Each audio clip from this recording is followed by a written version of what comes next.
ભાવનગરમાં અસાનધારા કાંડમાં તપાસની ખોખો વચ્ચે આખરે એફઆઈઆર નોંધાઈ ગઈ છે। પણ આ એફઆઈઆરને જ્યારે તમે જુઓ તો અહીંયા જે લોકોની શંકાના દાયરામાં સોય હતી તેવા એસડીએમ પ્રતિભા દહિયા ફરિયાદી બન્યા છે। હવે આ મામલામાં જ્યાં શંકા હતી ત્યાં હવે શું ખરેખર ખેલ થઈ ગયો કે હવે કોઈ શંકા જ ન રહે। ફરિયાદમાં એવું તો શું છે જે ખરેખરમાં છે જ નહીં તેની વાત કરીશું આ વિડીયોમાં।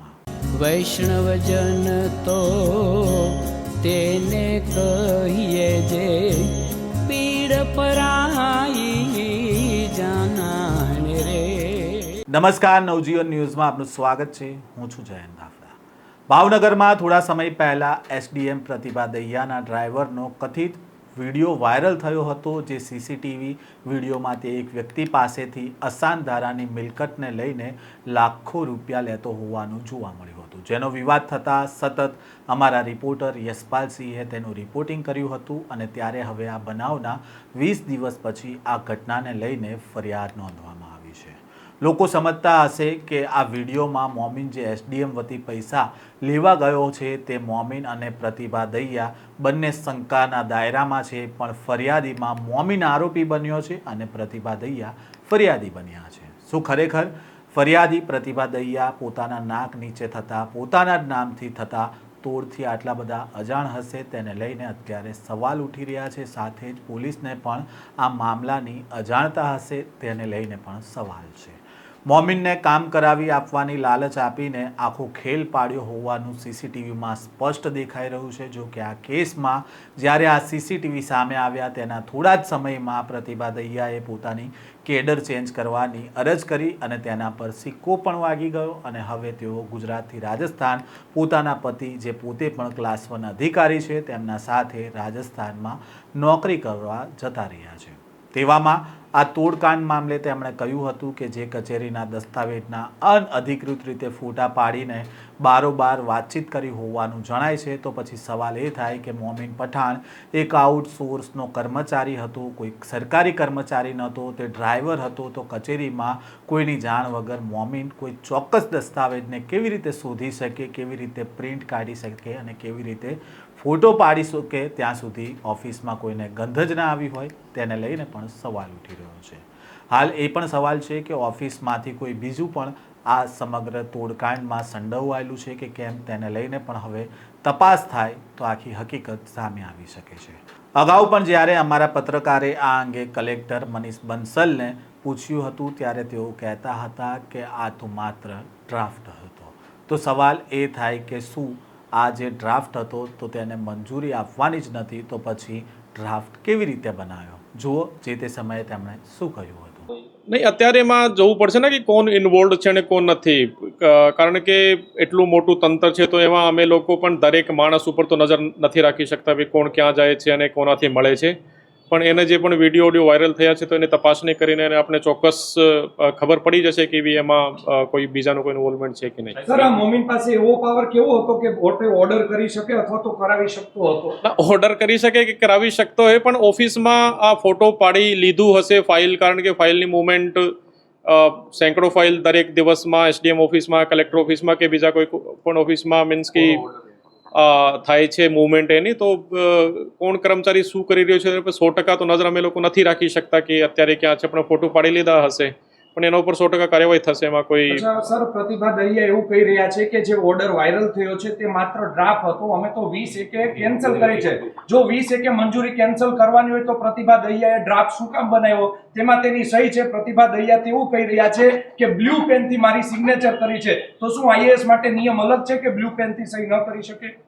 નહીં, આઈએએસ માટે કોઈ નિયમ નથી બ્લુ પેન કે બ્લેક પેન કે એનો। અને બાકી પ્રતિભા પોઝિટિવ જે ઓર્ડર હતો 20 તારીખનો અને પછી કહેતા હતા કે 23 તારીખે નેગેટિવ કર્યો હતો, કારણ કે એને કોઈ બીજો કોઈ મીન્સ કે ધ્યાનમાં આવ્યો હશે, તો આ એસડીએમ જ કહી શકે છે, કારણ કે ઇન્ડિપેન્ડન્ટ ડિસિઝન જે છે, નિર્ણય છે, એસડીએમનો જ હોય છે। સર, ગુજરાત સરકાર તો આ બાબતે ખૂબ જ સખ્ત છે કે આ જે પ્રકારના જે કૃત્ય થતા હોય, ચૂંટણી નજીક આવી રહી છે ત્યારે ભાવનગરનું કલેક્ટર તંત્ર છે તે શું સરકારની જે સ્થિતિ તેની ખવડાવવા માંગે છે? સર, પ્રતિષ્ઠા ખવડાવવા નહીં, પ્રતિષ્ઠા ખવડાવવા માટે કે ચૂંટણી હોય કે ના હોય કે નજીક હોય કે દૂર હોય કે એનાથી કોઈ ફરક પડતો નથી।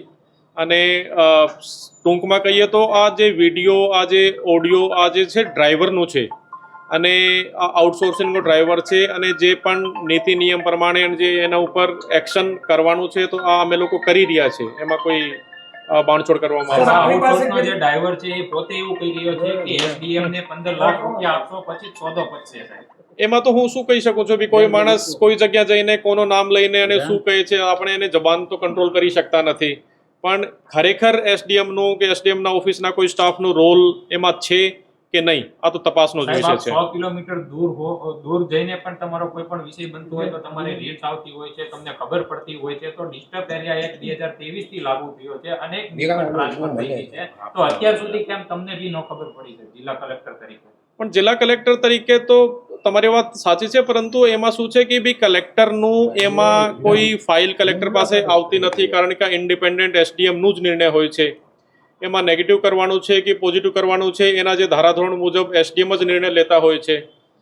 કોઈ પણ ભાઈને જે એસડીએમના નિર્ણયથી તકલીફ હોય અથવા તો આ સહેમત ના હોય તો એના માટે અપીલના પણ પ્રોવિઝન હોય છે.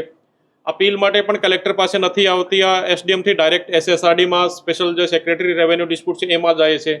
તો એમાં આમ અમારો ડાયરેક્ટ ઇન્વોલ્વમેન્ટ મીન્સ કે ફાઇલ ઉપર થતો નથી.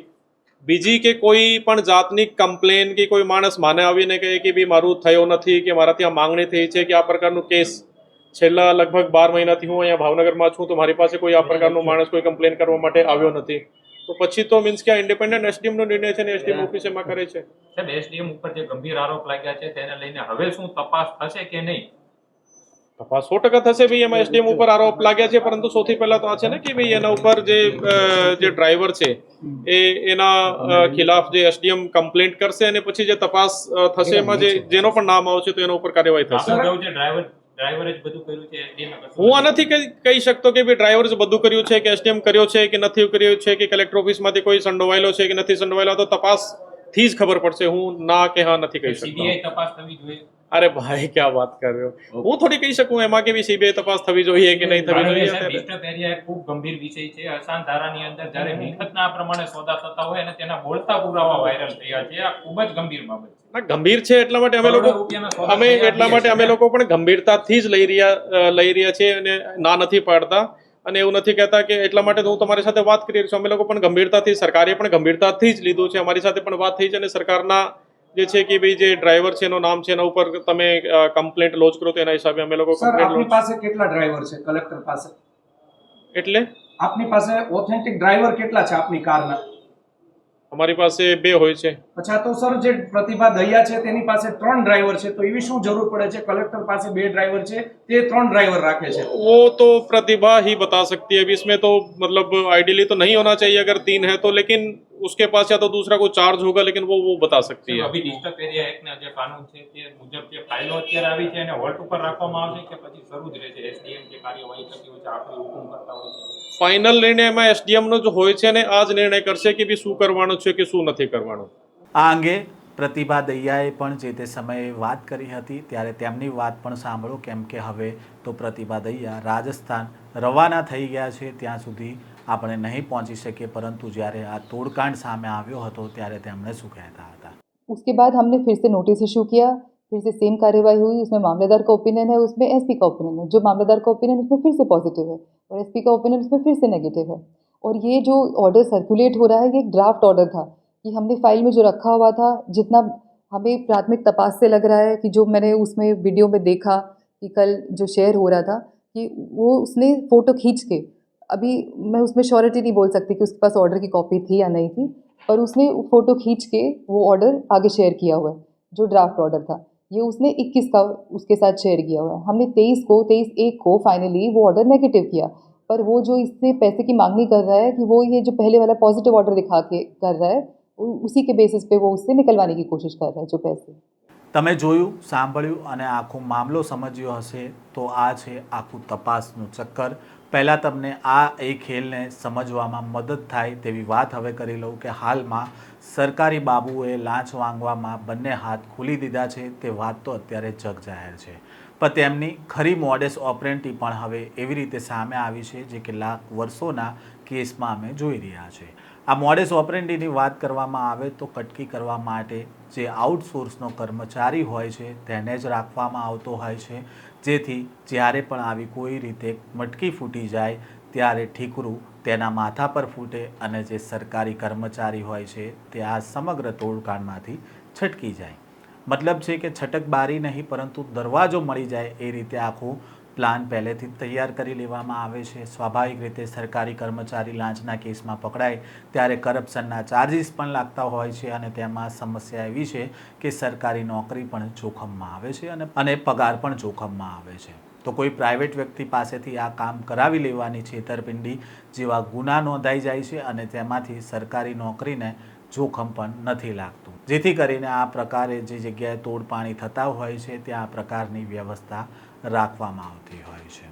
હાલમાં જ ભાવનગરમાં અસાનધારાની મિલકતોમાં અલગ અલગ ધર્મના લોકો રહેતા હોવાની જાણકારી મળી હતી. આવી 300 જેટલી મિલકતો હોવાનું પણ જે તે સમયે સ્થાનિકોએ આક્ષેપ લગાવ્યા હતા અને આ પ્રકરણનો ખેલ થઈ રહ્યો હોવાની વાત પણ સામે આવી હતી, જેની તપાસ પણ હવે તંત્ર કરી રહ્યું છે. કારણ કે આ વાત સાચી છે કે ખોટી તેની ચકાસણી થવી અત્યારે ખૂબ જરૂરી છે. હાલ આ જે ડ્રાઈવર હતો આઉટસોર્સનો, જે SDM ના નામે પૈસા લેતો હોવાનું સામે આવ્યું છે, તેની ધરપકડ થઈ ચૂકી છે. હવે આ ધરપકડ બાદ પોલીસ હવે આ મોમીન છે તેને સવાલો કરશે અને કોના કોના કહેવાથી તે તોડ કરતો હતો, કઈ રીતે તે ઓફિસમાં જતો હતો, તેની પાસે ડ્રાફ્ટ કેવી રીતે આવતા હતા, આ તમામ બાબતોને લઈને પોલીસ સવાલ કરશે તો હજી અન્ય લોકોના નામ પણ સામે આવી શકે છે. આ પ્રકારના સમાચાર અહેવાલ સાથે ફરી મળીશું. નવજીવન ન્યૂઝ સાથે જોડાયેલા રહેજો.